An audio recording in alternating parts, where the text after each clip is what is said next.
Now, let me welcome Shantanu Roy, Chairman and Managing Director at BEML, with us in the studio. Mr. Roy, thank you so much for joining us, and great to have you here in person. So much happening with your company. We were fascinated seeing the unmanned trains, the unmanned metro visuals, drones. What's new? Very good morning, and really it's a pleasure being here with you in the studios. A lot of things have happened, a lot of things are happening in BEML as well as in the country, in the sectors that we work in, rail and metro, defense, aerospace, even the mining and construction business vertical. So these are exciting times. A lot of initiatives that have been taken. We are in the process of transforming the organization, and one of the major structural changes that we brought in was the strategic business unit concept. We started with 12 strategic business units and 2 micro SBUs.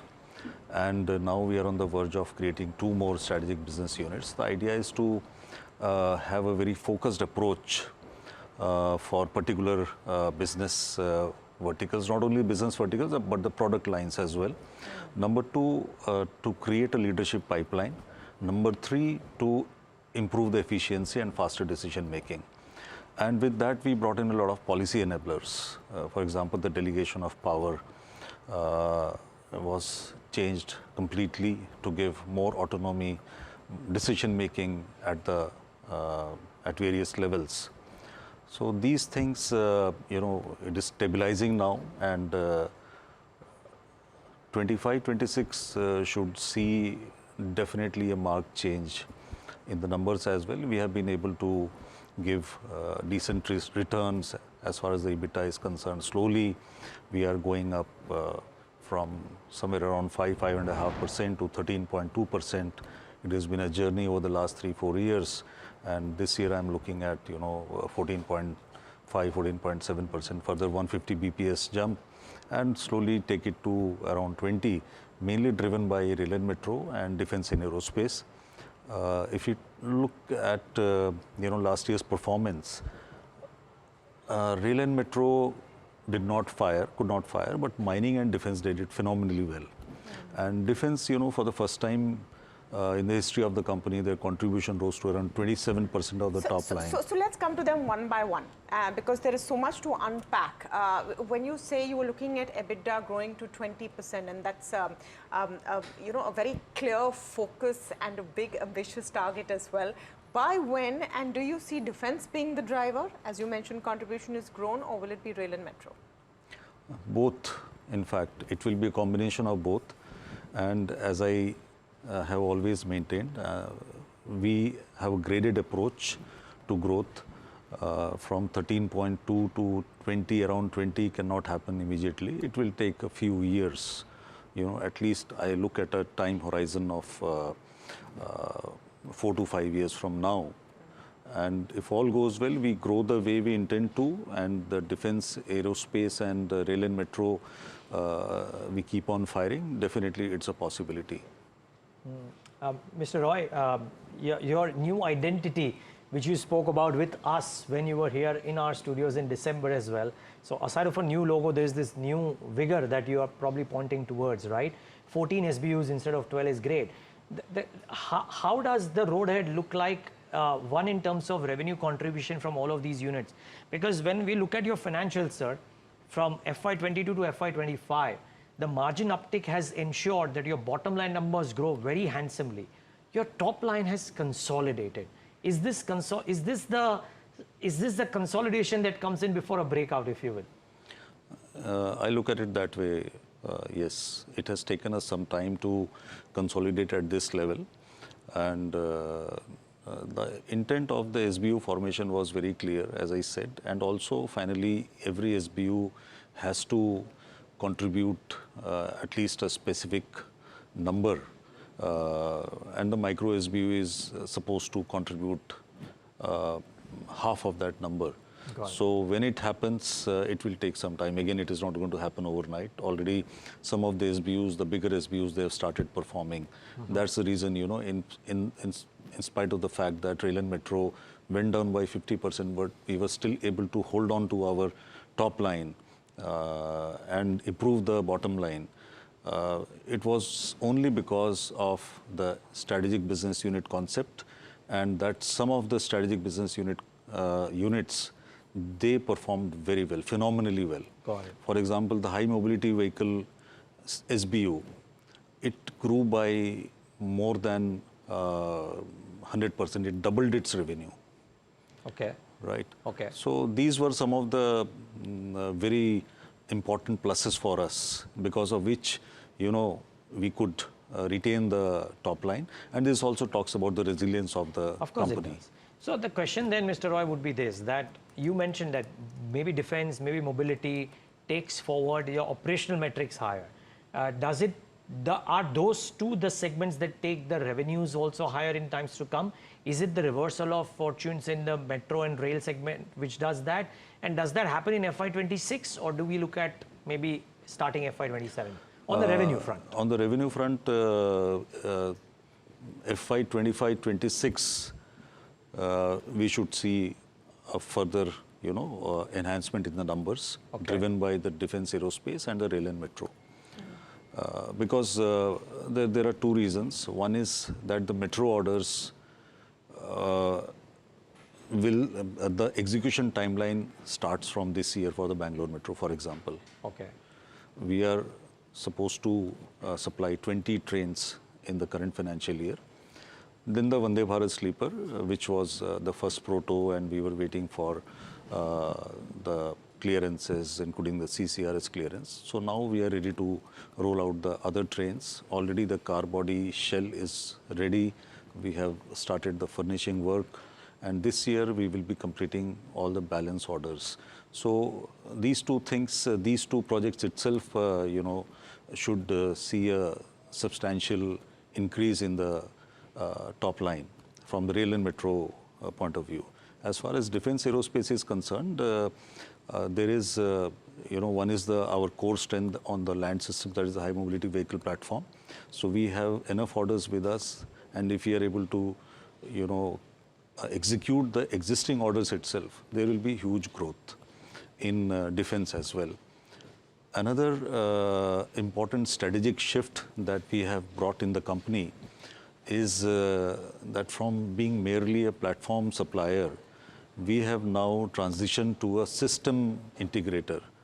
Not only our high mobility vehicle, but the complete system on the high mobility vehicle. In defense? This is In defense. Already we have started executing two such projects. One is the command post vehicle, the other is the mechanical minefield marking equipment. So these two projects we have already started executing. Some more such projects are coming our way. It should happen this current financial year itself. Apart from that, considering the current situation we are in and the op requirements, definitely I look at some more orders quickly in the current financial year, and a part of it which we have to execute within this year itself. What is the order book outlook on defense in light of what you're saying? Have those conversations started? Are you seeing visibility on, you know, those orders? So the order book outlook is the overall order book outlook, out of which defense should contribute at least some 20%. 20% should come from defense.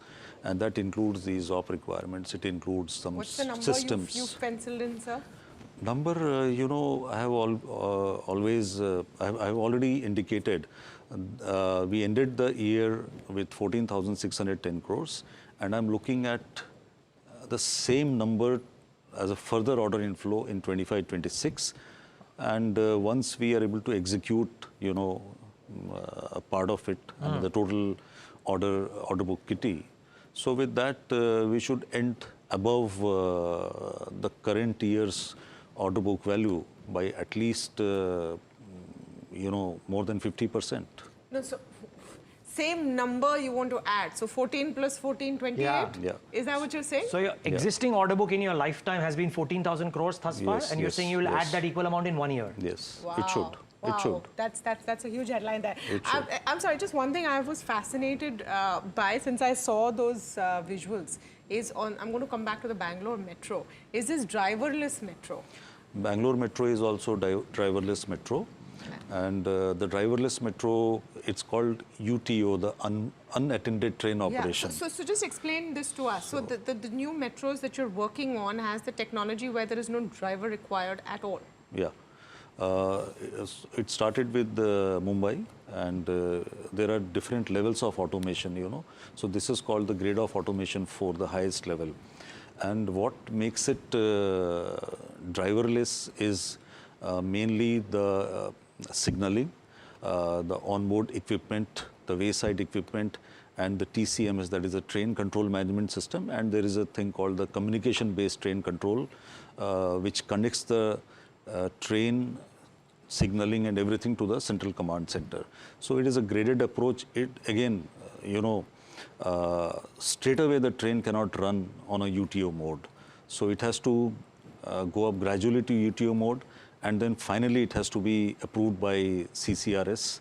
Once there is a approval by CCRS, then only it can run in a UTO mode for commercial purposes. In Mumbai, it's a work in progress. Bangalore, every project now is coming with the UTO.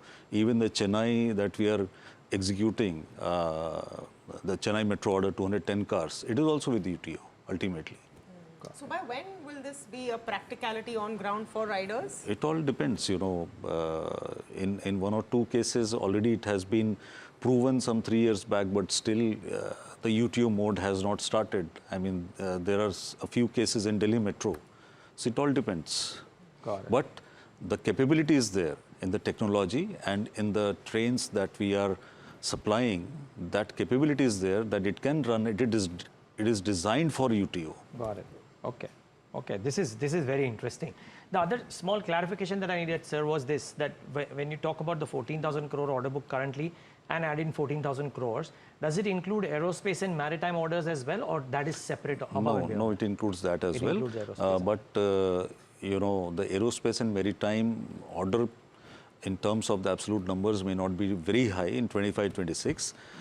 It will be mainly driven by, again, rail and metro. It will be driven by our existing core capabilities in defense, and of course the mining construction. So the aerospace maritime orders in real terms, if you are looking at a quantum jump, it may happen from next year only. It is not going to happen this year. Got it. The other aspect would be, what's the kind of capex requirement that you need for all of this going ahead in order to back the kind of order flow and then up the revenue run rate? And a word on the debt equity mix as well, and how does that shape up going ahead? For you know, meeting the aspiration for 25-26, the only capex that needs to be completed, the facility that needs to be completed is the Bangalore facility, wherein a capex of around 230-240 crores is being infused. The civil work for the plant is getting ready by August, September, and another 2-3 months before the machinery comes in, we are setting up a very modern rolling stock manufacturing plant at Bangalore with the latest welding technologies, all robotic welding. And it will have a complete setup right from the sub-assembly manufacture to rolling out the train and then testing it. And it is a very versatile facility, very robust facility, which can, you know, help us in rolling out standard gauge, broad gauge, cape gauge, everything. What is the capex you're looking at this year? The capex, the total capex that we are looking at this year will be around 600 crores, and it includes this current facility at Bangalore, plus you know, some more facilities we are creating at Kolar Goldfields, that is mainly for defense, And Mysore unit we are now developing as a hub for defense and aerospace. So we are going to infuse capex for the aerospace facility in Mysore, as well as more defense facilities in Mysore and in Palakkad as well. And of course, to cater to our future needs, we have this new plant which will come at Bhopal, so that we can double the capability for the rolling stock. What does all of this do to the debt situation? As of now, the debt, we have not gone for a long-term debt, but we are working it out. We are talking to various financial institutions, especially the Bhopal plant. We would like to go for debt financing. It will be better that we go for a debt financing on a long-term basis. At the same time, the idea is that we will not wait for the complete project to be finished. We will do it in phases so that we can start rolling out the rolling stock, the trains from the Bhopal plant within a period of say 12 to 14 months from now for faster cash flows. And we need that as well. So any fundraisers on the anvil, or you do not require that? You see, there are two ways of raising funds. One is through the equity and the other is through the debt. Through equity we cannot do, so we have to go the debt way, and we don't have any long-term debt at present. So we are looking at it very closely to go with, debt. Can I just ask one macro question, sir? I mean, for all the promises, I'm not saying in a bad way, I'm just saying that there was a lot of talk around how year after year, the demand of railway coaches, railway equipment, etc., will keep on going up, right? The results from some of the railway coach manufacturers or railway wagon companies over the last 12 months have anything but that. And their outlook also, they're setting up capacities, but they're not really talking about gangbusters growth. So is it that there is bit of a deviation from the promise of that Indian railway growth story, which was very prominent back in 2023, mid 2024? No, I don't think so. There have been certain course corrections, maybe certain changes in the direction from a particular brand of trains to a different brand of trains, more so considering the safety concerns, right? So that is one part. Second is, so in that regard, basically, replacement of the old ICF coaches with the LHB coaches, that is number one priority. Then, of course, the next big thing is what we are working on is the high-speed train, the bullet train, which should be a game changer for the country. It's a collaborative effort of the Indian Railways and National High Speed Rail Corporation and BEML. So it's again, it should be a game changer. We will be at a different level in terms of the capability, in terms of technology. What are the timelines for the Mumbai-Ahmedabad one? The timelines, it's just a proto train. So let us be very clear, it's a proto development we are doing. And the timelines are also very ambitious, sometime by December 2026, plus 3 months here and there. So very ambitious timelines, and it's a very, very, I would say it's a niche kind of a project. Please count me and Tamanna in for the proto run. Mr. Roy. Please do invite us for a ride. We'd love to come on. Sure. 100%. Most welcome, yeah. All right. Thank you so much, Mr. Roy. Shantanu Roy, Chairman and Managing Director of BEML, speaking with great clarity on what the plans are. And Tamanna, they have a new logo, so it kind of exemplifies the new BEML, I reckon, right? So looking forward to that. Yeah, absolutely. Thank you. Thank you.